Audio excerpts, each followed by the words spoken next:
محمود غزنوی گزر رہے تھے تو ایک بوڑھے کو دیکھا، اس کے ہاتھ کامتے ہیں تو پھر بھی وہ زمین کھود رہا ہے اور ایک درخت لگا رہا ہے۔ تو محمود غزنوی اس بوڑھے کو دیکھ کے تو بڑے حیران ہوئے، اس کے قریب گئے۔ تو دو قسم کی سوچیں ہوتی ہیں نا، ایک یہ سوچ ہوتی ہے کہ بڑا لالچی ہے، اس عمر میں بھی یہ کیا کر رہا ہے، یہ بھی سوچ ہوتی ہے، اور ایک سوچ یہ ہوتی ہے کہ یار کتنا بھلا آدمی ہے، دیکھو اب بھی محنت کر کے گزر رہا ہے۔ سوچ ہی ہے نا، منفی کر لیں یا مثبت کر لیں۔ تو محمود غزنوی آگے بڑھے اور آگے بڑھ کے تو آپ اس بوڑھے سے کہنے لگے کہ بابا یہ کیا کر رہے ہو؟ تو کہنے لگے میں درخت لگا رہا ہوں۔ تو کہنے لگے بزرگوں اب آپ کی جو عمر ہے نا، یہ عمر نہ تو آپ اس کے پھل کھا سکیں گے، نہ چھاؤں میں بیٹھ سکیں گے، اور آپ کو تکلیف بھی بڑی ہے۔ تو بابا جی محمود کو جانتے ہی نہیں تھے، پلٹ کے کہنے لگے بیٹا چلو میں نہیں پھل کھاؤں گا تو میرے پوتے تو کھائیں گے نا، میرے نواسے تو کھائیں گے نا، تو آپ چھوڑے مجھے، میں تو اگلی نسلوں کا بھلا کر رہا ہوں۔ اب یہ سوچ ہماری بڑی کم ہوتی، یہ بڑی کم سوچ ہوتی، پوتے کھائیں گے نواسے کھائیں گے۔ تو محمود غزنوی بادشاہ تھے، بڑے راضی ہوئے، کہنے لگے یار بابا تیری تو سوچ بڑی شاندار ہے، قوم کا نفع کرنے والی سوچ ہے۔ اس نے کہا ایک تھیلی اشرفیوں کی بابا جی کو دے دو۔ بابا جی نے وہ تھیلی اشرفیوں کی جب قبول کی، پکڑی، تو بابا جی بڑے مسکرائے۔ محمود کہنے لگا کیا ہوا؟ تو فرمانے لگے بیٹے تم نے تو کہا تھا کہ میں اس کا پھل نہیں کھاؤں گا، میں نے تو ابھی لگایا نہیں ہے، اللہ نے پھل مجھے پہلے ہی عطا فرما دیا ہے۔ تم تو کہہ رہے تھے کہ پھل نہیں کھاؤں گا، ابھی تو لگایا نہیں تو اللہ نے پھل دے دیے۔ محمود بڑا راضی ہوا، اس نے کہا یار بابا تو بڑی اونچی سوچ کا مالک ہے، ایک تھیلی اور دو بابا جی کو، اور دے دو ایک تھیلی۔ ایک اور تھیلی دی بابا جی کو، تو بابا جی پھر ہنسے، کہنے لگے محمود میرا خلوص دیکھ، میں اللہ کے بندوں کا نفع کرنا چاہتا تھا نا، تو میں نے ابھی لگایا نہیں۔ لوگوں کے باغ میں سال میں ایک دفعہ پھل لگتا ہے، اللہ نے مجھے 2 دفعہ پھل عطا کر دیا۔ محمود نے کہا تیسری بھی دو بھی بابا جی کو تھیلی۔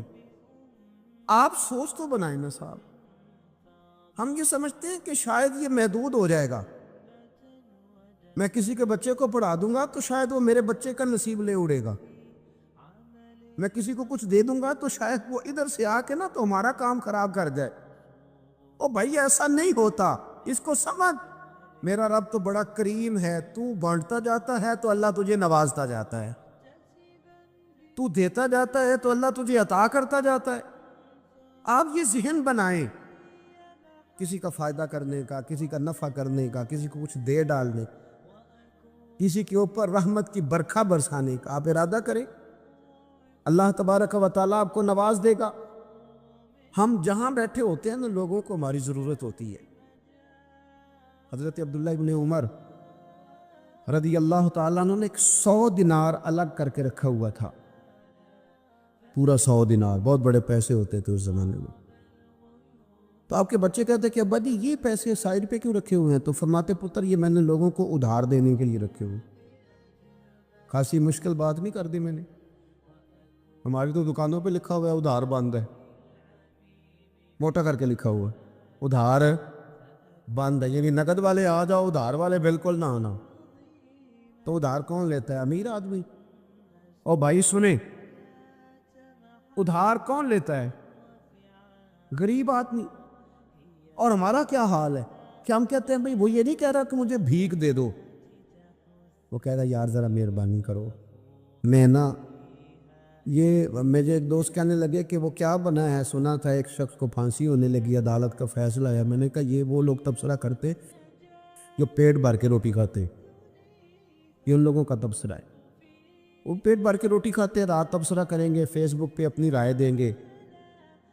لیکن جو آدمی آدھا کلو گھی صبح فیکٹری جانے سے پہلے گھر دے گیا تھا نا، وہ جب رات کو آتا ہے تو اس کی بیوی ڈرتے ہوئے اسے یہ نہیں کہتی کہ وہ عدالت کے فیصلے کا کیا بنا ہے، اس کی بیوی تو اس کو کہتی ہے کہ وہ جو آپ گھی لائے تھے وہ ختم ہو گیا۔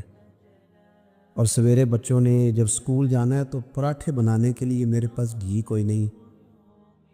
یقیناً آپ کو تکلیف ہوگی تو اب کرنا کیا ہے؟ تو میرے بھائی ان کو کہاں تبصرہ یاد رہتا ہے کہ آج نئی بات کیا ہوئی ہے تو کوئی نئی خبر سناؤ تو اور پھر سناؤ تو کوئی نمی تازی. یہ باتیں تو ان کو یاد رہتی ہیں جو پیٹ بھر کے کھاتے، جن کو پھر کوئی فکر نہیں. ان لوگوں کے یہ کام ہے، وہ کریں گے سیاسی تبصرے. وہ کسی شخص نے کیا خوب کہا تھا کہ غربت نے میرے بچوں کو تہذیب سکھا دی، اب سہمے ہوئے رہتے ہیں شرارت نہیں کرتے. غربت نے میرے بچوں کو تہذیب سکھا دی، وہ اب سہمے ہوئے رہتے ہیں، وہ شرارت نہیں کرتے. وہ نہیں شرارت کرتے اس لیے کہ وہ تو کونے میں لگے بیٹھے ہیں کہ کسی غریب کا کھلونا نہ ہمارے ہاتھ سے ٹوٹ گیا، وہ سہمے ہوئے رہتے ہیں، وہ شرارت نہیں کرتے. تو میرے عزیز، حضرت عبداللہ ابن عمر 100 دینار ہے. ابا جی یہ کس لیے ہے؟ تو فرماتے یہ میں نے ادھار دینے کے لیے رکھا ہوا ہے. حضور کیا مطلب؟ فرمایا میرے نبی پاک علیہ السلام نے فرمایا ہے کہ کسی بندے کو تم نے اگر قرض لینا ہو نا تو وہ غریب ہو تو اس پر تم آسانی کرنا، اور جتنے پیسے تم نے لینے ہوئے اگر وہ تنگ دست ہو تو آسانی کرنا. فرمایا جتنے پیسے تم نے لینے ہوئے جتنے دن گزر گئے اللہ روزانہ اتنے پیسے صدقہ کرنے کا تمہیں ثواب عطا فرمائے گا. تو میں نے یہ غریبوں کی مدد کے لیے رکھے ہوئے ہیں. کوئی غریب لے جاتا ہے اپنا کام چلا لیتا ہے، پھر وہ واپس کر دیتا ہے تو میں کسی نئے کو دے دیتا ہوں، تو اپنا کام چلا لیتا ہے. یارو ہاں کچھ لوگ ایسے ہوتے ہیں جن کے جنازوں پہ لوگ آ کے بتاتے ہیں، جنازوں پہ آ کے بتاتے ہیں کہ جب میری بیٹی کی شادی تھی تو یہ بابا رات کی تنہائی میں آیا تھا. جنازوں میں آ کے لوگ بتاتے ہیں کہ ہاں فلانی سردیوں میں جب میرے کپڑے میرے پاس موجود نہیں تھے تو یہ آیا تھا مجھے جوڑا دینے. اور پھر لوگ بہت بڑے پروفیسر، لیکچرار، عالم فاضل آ کے بتاتے میرے پاس کتابوں کے پیسے کوئی نہیں ہوتے تھے، اور یہ مرد کلندر تھا جو ہر امتحان سے پہلے آتا تھا اور آ کے مجھے کہتا تھا کہ یہ پیسے رکھ لو، کوئی نہیں میں لے لوں گا واپس ہو جائے. یار کسی کو آسانی دینے کا ارادہ تو کریں. مسلم شریف کی حدیث ہے، میرے رسول کریم سید عالم صلی اللہ تعالیٰ علیہ وسلم نے ارشاد فرمایا کہ تاجر قیامت میں اللہ کی بارگاہ میں کھڑا کیا جائے گا تو اللہ فرمائے گا جاؤ میں نے تمہیں جنت دے دی، جاؤ جنت میں. تو پتہ تو سارا ہے نا سردار نے کی تھی. تو وہ اللہ کے حضور حاضر ہو کے عرض کرے گا مالک میں تو اپنی خطائیں جانتا ہوں کتنی زیادہ، اللہ میں تو مستحق نہیں تھا، تو میرے مالک یہ جو کرم ہوا ہے اس کا سبب پوچھ سکتا ہوں؟ سبب کیا ہے اس کرم کا، اس رحمت کا؟ تو رب کریم ارشاد فرمائیں گے کہ جب تم نے دکان پہ جو سیل مین رکھے ہوئے تھے، جب تم ان کو بھیجتے تھے لوگوں سے پیسے لانے کے لیے، کیا ریکوری کرنا کہتے کہ گرائی بھی عقید ہے، تو وہ جب تم بھیجتے تھے لوگوں کو تو کیا کہہ کے بھیجتے تھے؟ ذرا بتاؤ تو صحیح. تاجر ہے، سادہ آدمی ہے، تو وہ کہتا ہے اللہ میرے دل میں تیرے بندوں کا بڑا خیال تھا تو میں یہ کہہ کے بھیجا کرتا تھا کہ جس کے پاس ہوئے اسے لے لینا، اور جو تنگ دست ہوا نا اسے تنگ نہ کرنا، اگلی دفعہ لے لیں گے. تو رب کریم فرمائے گا تو میرے بندوں پہ آسانیاں کرتا تھا تو میں تیرے اوپر آسانی نہ کروں؟ یہ مسلم شریف کی حدیث ہے، میں آسانی نہ کروں؟ وہ تیرا یہ لفظ کہ جو تنگ دست ہے اسے وسعت دے دو، کوئی نہیں کل پرسوں ترسوں آ جائے گے. فرمایا بس اسی کی برکت سے آج میں نے تجھے جنت دینے کا ارادہ کر لیا. میں کبھی کبھی محسوس کرتا ہوں ہمارے احساسات میں تیزی کے ساتھ تنگی آئی ہے، سوچ کا دائرہ کار محدود ہوا ہے. محدود کہ ہم تھوڑے سے مذہبی لوگ ہیں نا، ہر آدمی کا اپنا شعبہ ہوتا ہے، آپ کا بھی شعبہ ہوگا. لوگ کہتے ہیں حضرت جی ٹائم دے دیں، سیالکوٹ میں فلانی جگہ پہ محفل کرنی ہے، تو میں کہتا ہوں کہ یار وہاں محفل ہوتی ہے وہیں آ جانا. کہتے نہیں ہم نے اپنی کرنی ہے. تو میں کہتا ہوں وہ کس کی ہے؟ یعنی وہ جو آپ نے اپنی کرنی ہے، یعنی اس مسجد میں آپ آئے تھے تو اب آپ اس مسجد میں بھی آئیں. تو صاحب میں آپ کے محلے میں آتا جی وہ مسجد جو تھی نا وہ جنوب والی تھی، اب شمال والی میں ٹائم دے. وہ ان کی مسجد میں آپ آئے تھے، فلانے علامہ صاحب کی، ہماری تو نہیں آئے. اور میں نے کہا یار بس کرو، مسجدیں بھی جب تقسیم ہونے لگ گئی ہیں یہ بھی تقسیم ہوگی کہ وہ اس کی اور یہ اس کی ہے. یعنی آپ اندازہ کریں کہ ہماری یہ سوچ ہے کہ اس میں بھی کہیں کوئی ایسا عنصر نہ ہو کہ کوئی اجتماعیت کہیں نظر آ جائے. اور یار ایسے تو نہ کرو. یہ ایک مذہبی اجتماع ہوتا ہے, اس کے اندر بھی لوگ کہتے ہیں کہ انتظامیہ دعوت دے گی. یہ کس کے دین کا کام ہو رہا ہے؟ اللہ اور اس کے رسول کے. تو اس کی انتظامیہ کچھ 6 بندوں پہ مشتمل ہونی چاہیے کہ ساری امت انتظامیہ ہونی چاہیے؟ لیکن ہم نے نا یہاں بھی تقسیم کر دی, یہاں بھی گروہ بندی کرنی, یہاں بھی ہمارا مزاج اور طرح کا بن گیا. اگر آپ کا دل بڑا ہو جائے, تھوڑا اللہ کے بندوں کو آسانی دے. میں کہا کرتا ہوں جنت بہت بڑی ہے میرے بھائی, مہربانی کر ذرا دوسرے کو بھی جگہ دے, وہ بھی جنت میں داخل ہو جائے. وہ بڑی وسیع ہے, تو تھوڑی مہربانی کر, اتنا محدود نہ کر اس کو, تھوڑی سی نا آسانی کر. اللہ بڑا کریم ہے, جگہ دے انشاءاللہ تعالیٰ. جو کسی اور کا مرید ہے وہ بھی جنت میں جائے گا اللہ کے فضل سے, وہ بھی جائے گا, پر تھوڑی گنجائش دے, محل لے کے وہ بھی جائے گا. نے تو بڑا محدود کر کے رکھا ہوا. میرا خیال ہے مشکل سے 25-30 لوگ ہیں اگر ہم جانے تو اپنے محلے میں سے, باقی تو سب کے لیے ہم نے بین کر دیا. خدا را یوں نہ کرے, اس سے دقت ہوگی. داتا گانجی بخش علی حجویری رحمت اللہ تعالیٰ علیہ کشف المعجوب میں فرماتے ہیں کہ ایک شخص نہ پہاڑ کی چوٹی پہ عبادت کرتا تھا, تو لوگ اس سے ملنے کے لیے جایا کرتے تھے. تو رستے میں نا ڈھلان بڑی سخت تھی, لوگ اس کے اوپر سے جب چڑھ کے جاتے نا تو اکثر لوگ گر جاتے. اس کے دل میں ایک دن خیال آیا کہ یہ ڈھلان نہ ہوتی تو کیا ہوتا. تو رب کریم نے اس وقت کے پیغمبر علیہ السلام کو وہی فرمائی کہ اسے کہو تو میری تخلیق پہ اعتراض کرتا ہے,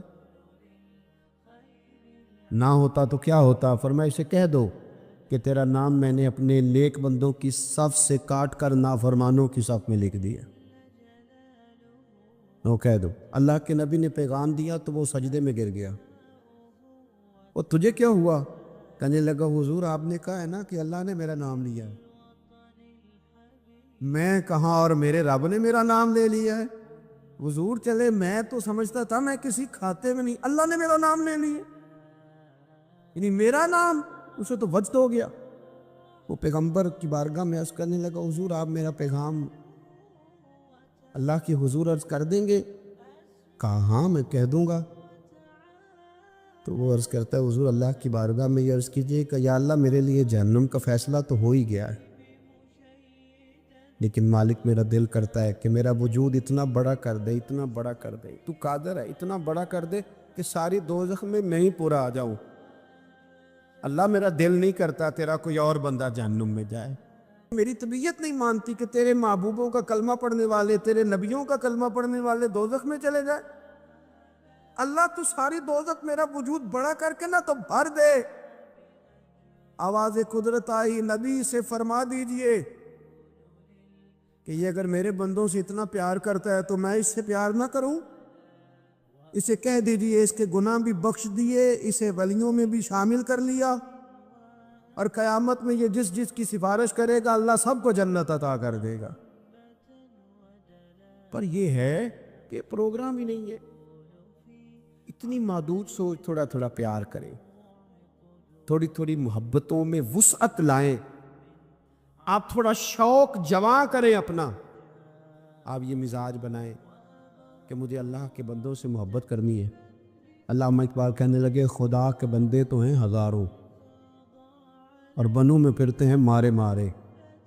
میں تو اس کا بندہ بنوں گا جس کو خدا کے بندوں سے پیار ہوگا. اپنے مسلمان بھائی کے لیے اپنے دل کے اندر نرمی لائیں. لوگوں کی کمزوریاں دیکھیں گے تو آپ 1 منٹ بھی کسی کے ساتھ نہیں چل سکتے, اور یہ حال میرا بھی ہے اور آپ کا بھی ہے. تو اگر کوئی ہماری کمزوری دیکھ لیتے وہ چل سکتا ہے ہمارے ساتھ. میں اکثر کہا کرتا ہوں کہ اگر ہمارے عیب کھل جائیں تو لوگ ہم سے ہاتھ نہ ملائیں.